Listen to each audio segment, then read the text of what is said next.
ನಮ್ಮ ಗ್ಯಾಸ್ ಸಮಸ್ಯೆ ಇದೆ ಅಂತ ಹೇಳಿದ್ರೆ ಹೊರಗಡೆ ದೇಶದಲ್ಲಿ ಯುದ್ಧಗಳು ನಡೀತಾ ಇದೆ, ಅದನ್ನು ಕಷ್ಟ ಅಂತ ಕಾಣಿಸ್ತಾ ಇದೆ.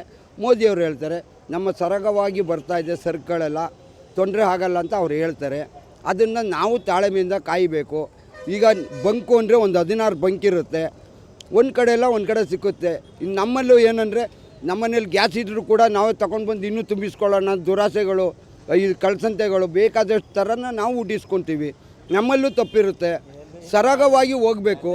ಇದೇನಪ್ಪ ಅಂದರೆ ಮೋದಿಯವರು ಒಂದು ಮನೇಲಿ ಒಂದು ಕುಟುಂಬನ ಸರಿಪಡಿಸ್ಕೊಳಕ್ಕಾಗಲ್ಲ, ಇಡೀ ದೇಶನ ಸರಿಪಡಿಸ್ಬೇಕು ಅಂದರೆ ಅವ್ರಿಗೂ ತೊಂದರೆ ಇರುತ್ತೆ. ಅದು ದೊಡ್ಡತನ. ಅದನ್ನು ನಾವು ತಾಳ್ಮೆಯಿಂದ ಕಾಯಬೇಕು. ಈಗ ನನಗೆ ಗ್ಯಾಸ್ ತೊಂದರೆ ಆಗ್ತೈತೆ ಅಂದರೆ 16 ಬಂಕ್ ಇದೆ, ರೈಟ್ಗಳು ಜಾಸ್ತಿ ಆಗ್ತಾಯಿದೆ, ಡಿಫ್ರೆನ್ಸ್ ಆಗ್ತಾಯಿದೆ, ಗ್ಯಾಸ್ ಬರ್ತದೆ. ಒಂದು ಕಡೆ ಎಲ್ಲ ಒಂದು ಕಡೆ ಬಿಸ್ತಾ ಇರ್ತಾರೆ. ನಮ್ಗೆ ಇವತ್ತು ಗ್ಯಾಸ್ ಇದೆ, ನನ್ನ ಗಾಡೀಲಿ ನಾವು ಓಡಿಸ್ಕೋತೀನಿ. ಆ ಥರ ಎಲ್ಲರಿಗೂ ನಮ್ಮ ಚಾಲಕರಲ್ಲೂ ಸಮಾಧಾನ ಬರಬೇಕು.